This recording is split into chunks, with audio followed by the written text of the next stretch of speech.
para que podamos mantener la buena y ojalá lo retomemos. Tener esa hermosa aula, hablar ahí es hermoso. Bueno, sigamos por favor, doctora. Miren, se nos va complicando un poco las cosas, ¿no? Vamos a ver si nos funciona un poco más. Miren, es muy chiquitito, ¿no? Pero podemos ver. Acá tenemos a nuestros blastómeros que están empezando a dividirse. Y vean ustedes que aparecen de distintos colores, ¿cierto? Azul y rojo, pueden ustedes ver. Lo que va a pasar primero, este es uno de los primeros procesos de separación, ¿cierto? Se conoce como la separación de la zona apical de la zona basal. Ahí ustedes lo tienen bien. Esta es la zona apical, ¿lo ven acá? ¿Sí? Pueden ustedes observarlo. Esta es la zona apical y esto que ven ustedes en verde es la zona vasolateral. Las células van a empezar a separarse conforme van a empezar a expresar algunas proteínas en esta región. Por ejemplo, ¿qué genes conocemos que se van a expresar en la zona apical? Tienen el ENRIN, que es una proteína de unión de alquina. Tienen también el PAR3, el PAR6 y el APKC. El PAR3, el PAR6 y el APKC actúan como un complejo. Se unen como un complejo y mueven a la atomiosina, llevándola a la célula. ¿Y eso qué hace? Hace que se produzca lo que se conoce como la formación de un ápice maduro. Es decir, lleva hacia la punta la estructura proteica, el ensamblaje de esa célula. Es decir, va a adoptar una forma. ¿Me dejan entender? ¿Sí? Y en la zona vasolateral, miren, acá tenemos otro tipo de proteínas, factores de transcripción y algunos genes. Por ejemplo, la E-caderina. La E-caderina es una de las principales proteínas de ensamblaje. Son fuertes. Recuerden que les hablamos de la conversación. Acá ustedes van a tener, conforme se van expresando estas E-caderinas, miren qué sucede después. La compactación no es tan simple. Miren que se forman otros tipos de proteínas, ¿no? PAR1, HAM1, y vean otro más, que es una bomba conocida por ustedes, la bomba de sodio. Esta bomba de sodio potasio es importante. ¿Para qué? Para el movimiento de óxidos de los líquidos. Vamos a ver, una vez que el cigoto llega al fluido uterino, va a permitir que el líquido del útero ingrese dentro. Vamos a ver eso. ¿Sí? Pero acá empieza ya a expresarse. ¿Sí? ¿Y cómo interactúa esta E-caderina con el resto de células para poder producir la compactación? Gracias a la presencia de estas estructuras, que son los filopodios. ¿Qué son los filopodios? Los filopodios no son más que unas elongaciones, unas prolongaciones de la membrana largas, que van a salir de una ápice y se van a dirigir a otro ápice, pero se van a unir como caderinas. ¿Okay? Entonces, ¿qué producen? Es como que todos en la zona periférica de nuestra aula se junten de las manos, de caderinas, y empiecen a hacer fuerza. ¿Qué van a hacer? Una unión hacia la zona periférica muy fuerte. Entonces, ¿qué va a suceder? Lo que estamos haciendo, vamos a ir aquí. Entonces, esta formación de los filopodios, con la contracción de la atomiosina que les estaba hablando hace un momento, va a incrementar la fuerza de contracción por ti. ¿Sí? Miren, ya tenemos un tipo de células distinto a las células que van a estar al centro. Acá tenemos otro tipo de células que no van a tener estas uniones y que van a constituir posteriormente lo que es la masa. Entonces tenemos una masa interna y tenemos una masa. Esta es la primera segregación hasta ahora entendida. Para el nivel más, la comprendemos todas. Pero es la primera segregación completa. Miren cómo se ve en estudios de inmunofluorescencia. Preciosos las E-caderinas, la zona de los dominios apicales maduros, miren acá, ¿cierto? En 3 dimensiones. ¿Sí? ¿Todos estamos ubicados? Cierto, ¿no? Esto entonces es la compact. ¿Ya? Lo cual el libro le llaman compactamiento, también es variable. ¿Qué viene después?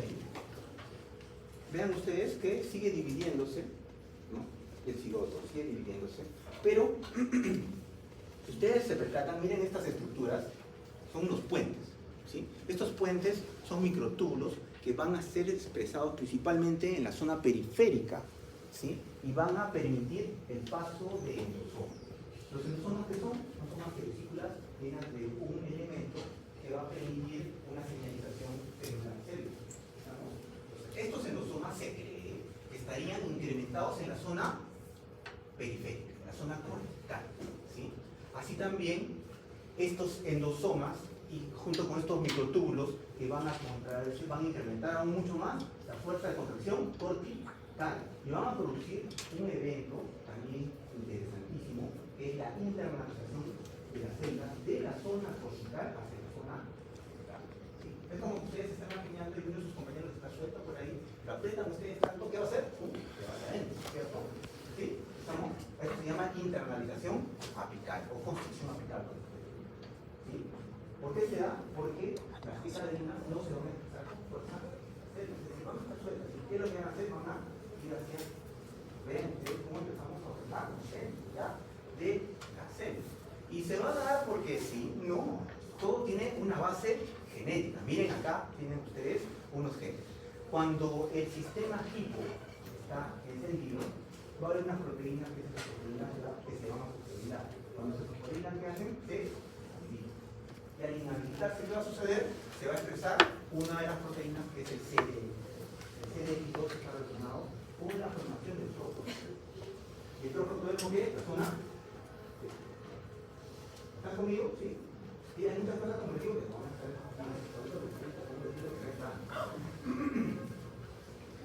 ¿esto dónde lo vamos a ver? En las zonas. En las zonas externas pasa lo contrario. El complejo hipo está definido. Y cuando el complejo tipo está definido, se expresa ya el cuadro. ¿Sí? Ustedes dirán, pero ¿para qué tantos nombres? Porque es importante, ustedes lo van a tener que manejar. Este disforia, ¿ya? ¿Qué van a expresar? El CDX2.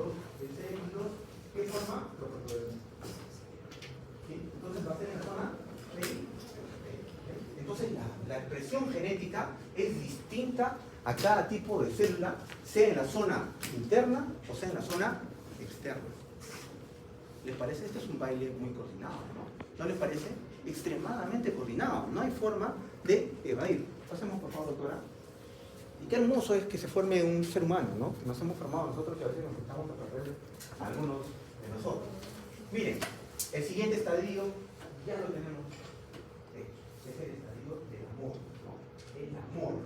Ahí viene el término, mora. ¿Alguno de ustedes les gustan las moras? ¿Sí? ¿Sí? Están formados, es como un racimo, ¿no?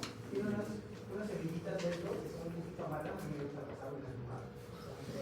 Somos ingenios. ¿Sí? Eso se llama las drupas, ¿no? ¿Sí? Las drupas, cada uno de estos blastómeros es una drupa. Por eso, los primeros emblemas que son es una mora. Pero, esta célula se dice, van a encontrar ustedes libros que dicen que una mora es a partir del estadio 16 y otros dicen 36. Por convención, les voy a decir que nosotros para el examen vamos a ir a partir del 16. ¿Estamos? Van a encontrar libros que son mucho más diplomáticos, que se llaman mora, 16S, mora, mórula, es lo correcto. ¿Sí? Pero técnicamente a partir del 16S. ¿Por qué les digo técnicamente? Porque les expliqué qué es lo que pasa, ¿no? Ustedes tienen ya la separación de una zona celular externa y una zona celular interna, totalmente distinta, activación genética distinta, proteínas distintas, un fate, un destino distinto de cada uno. ¿Okay? Entonces acá nomás ya tenemos una división totalmente distinta de cada. ¿En qué día estamos? Aproximadamente en el día 4. Hemos avanzado, he saltado en realidad, estoy saltando a pasos agigantados. Pasemos por favor, doctora, para no demorarnos demasiado. Por supuesto, por supuesto. Bien, y esta separación, esta segregación que ustedes han visto, se va a dar, como le dije, se va a dar por una expresión genética, pero hay un poco más todavía. Y esto se complica mucho porque esta secuencia de activación genética y activación proteica es una secuencia que se da en tándem. ¿Sí? ¿Qué significa el tándem? Como un ferrocarril. Uno tras otro, y de manera continua y paralela. Es complicado, ¿no es así? Es complicado, porque múltiples cosas suceden a la vez. Lo cual no complica es un poco abstracto y difícil de entender. Pero lo que quiero que entiendan, y todos, imagino que muchos de ustedes van a investigar, es que este destino celular va a depender siempre de factores de transcripción. Y hay varios factores de transcripción que ustedes están en la obligación ya de conocer. Miren acá, tienen al OCT4, el OCT4 y el nano G. El OCT4 y el nano G son dos de las estructuras transcripcionales proteicas que más se va a asociar con la pluripotencialidad, ¿sí? No lo olviden eso, ¿sí? Mucha investigación hay sobre esto, del OCT y el nano G. El OCT4, para decirles un par de cositas nada más, de pastillas del OCT4. ¿Cuál es el origen del OCT4? Bueno, sorpresa, materno. Materno, ¿no? Qué bonito, ¿eh? ¿Y cuál es la función principal del OCT4? La pluripotencialidad. Hablamos de la totipotencialidad hace un momento, ¿no? ¿Y qué es pluripotencialidad? Entonces nadie me pregunta. Pluripotencialidad es que una célula puede vivirse en cualquier tipo de célula. ¿Estamos? Distinto a la multipotencialidad, que es que una célula va a formar solamente cualquier tipo de célula de un solo linaje. ¿Vamos con el concepto? ¿Se entendió, no? ¿Cierto? Bien, entonces ahí está el OCT4, miren, una de las principales. Otro es el nano G. El nano G. ¿A quienes les gusta leer los mitos y las leyendas europeas? ¿Alguno le ha gustado leer alguna vez? ¿Sí? ¿Han escuchado el nano G alguna vez? La Tierra de la Juventud, el Tir y Nano, ¿sí? Si gustan pueden leerlo un poco, ¿sí? Quienes investigaron sobre este factor de transmisión se inspiraron en el Tir y Nano, ¿no? El nano, ahí viene el término, que no tiene nada que ver con su acción. Este es un homebox, tiene que ver mucho también con factores de organogénesis y pluripotencialidad, ¿sí? Hay más, miren, ¿no? Hay más. Tenemos el GATA 6, siempre el GATA 6 va con el GATA 4, y fíjense que este GATA 6 y el GATA 4 se expresa mucho más en la zona interna, ¿no? Y el OST4 y el nano G, ¿dónde se expresa? También en la zona interna, ¿no? Ustedes van a ver que van a ir yendo hacia la periferia. Vean que cuanto más estamos a activaciones de la OST4 y del nano G, mayor es la pluripotencialidad. ¿Y qué va a pasar con la especificidad del linaje? Acá está, miren, para que ustedes lo entiendan. Mayor va a ser hacia el GATA 6, el GATA 4 y otro importantísimo, que después nos hablaré un poco más del SOC. El CDX2, a pesar que está en medio, tiene una fuerte expresividad en el trofo ectodermo, ¿ven? Hacia la parte periférica.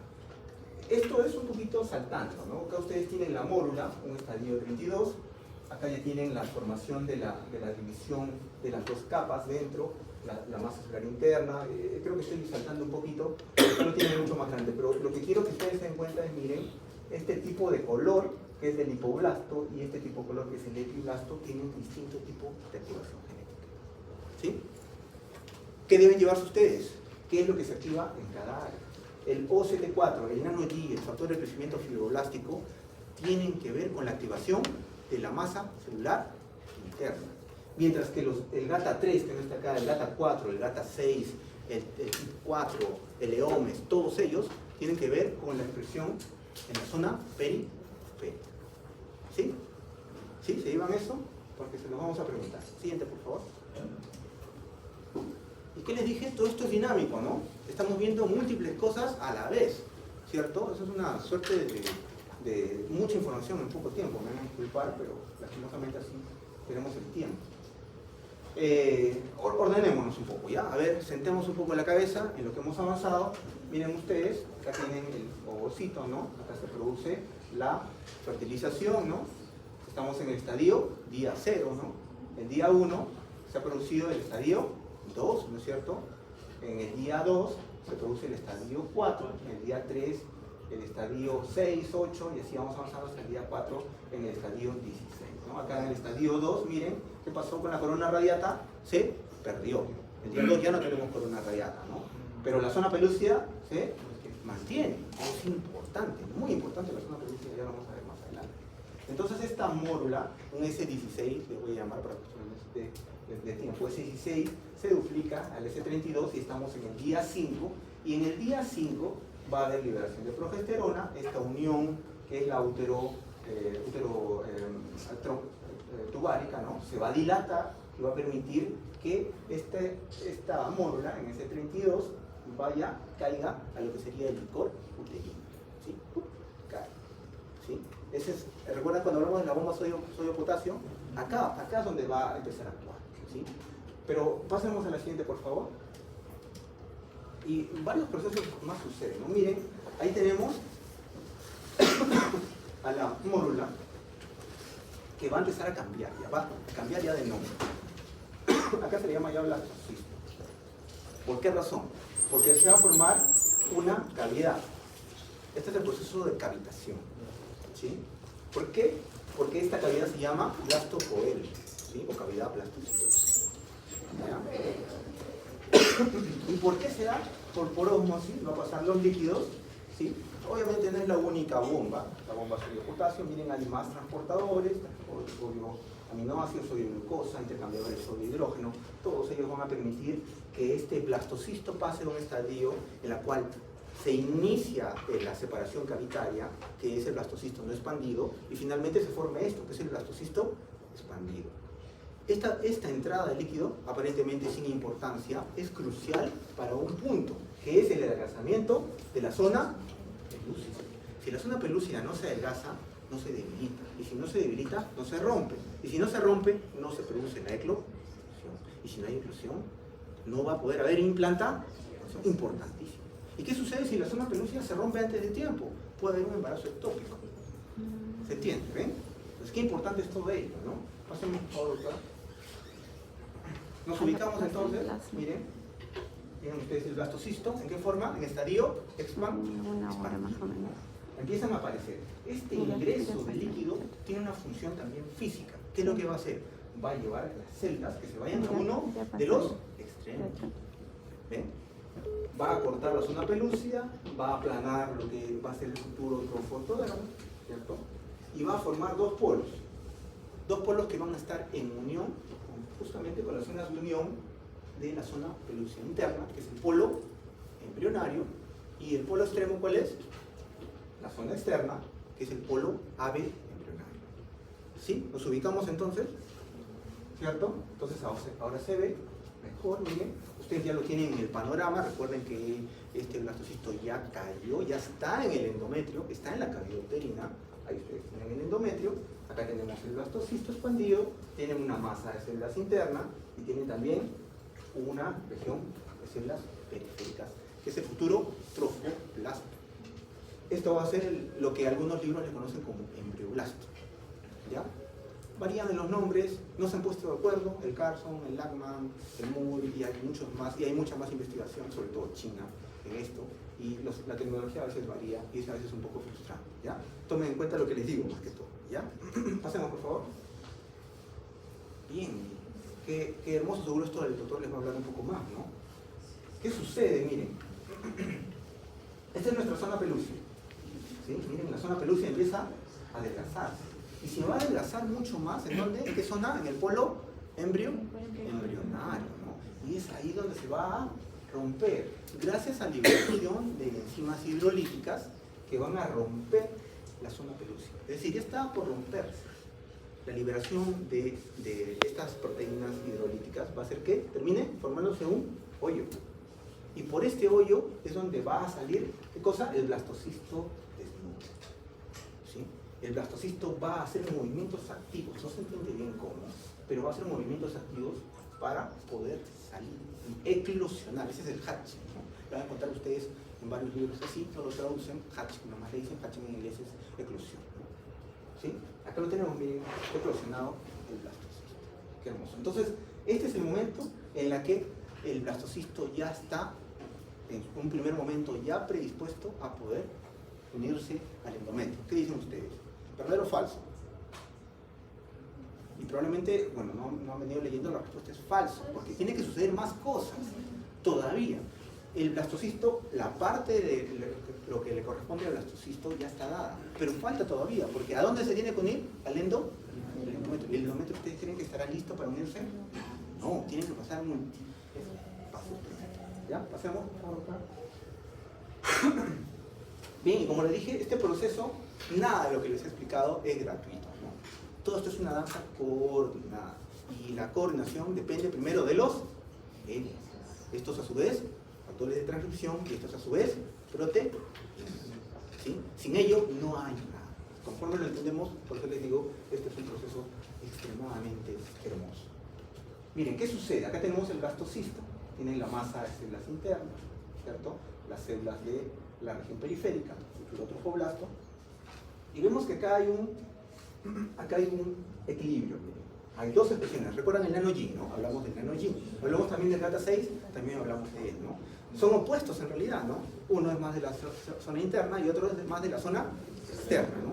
Se oponen, ¿sí? Están en un equilibrio perfecto. ¿Cómo? Bueno, se dice que hay un factor adicional que es el factor de crecimiento fibroblástico tipo 4. Les hablé hace un momento, ¿recuerdan? El factor de crecimiento fibroblástico activaría a través de unos receptores de justamente este mismo factor que van a estimular a la formación de factor por el nano G. Pues es decir, cuando el factor de crecimiento fibroblástico se produce en cantidad, va a producir un fenómeno que se conoce como retroalimentación negativa. ¿Sí? ¿Se entendió esa parte? Cuanto más nano G tienen ustedes, más factor de crecimiento va a producir. Y cuanto más factor de crecimiento se produzca, esto va a ser un fenómeno de retroalimentación que va a evitar que se produzca más. Es como diciéndole, oye, ¿sabes qué? Estás trabajando demasiado, no trabajes más, por favor, nano G. ¿Sí? ¿Se entiende? ¿Sí? Entonces, estamos en un equilibrio. ¿Sí? Y este equilibrio se va a ver desplazado. ¿Por qué? No se entiende bien por qué. De todo, el nano G va a prevalecer en un tipo de células sobre el gata 6. Cuanto más nano G tenemos, ¿qué va a pasar? Más factor de crecimiento fibroblástico se va a producir. Y este factor de crecimiento no se va a quedar en este tipo de células. Esto va a suceder en la zona dorsal, ¿sí? En la zona más alta.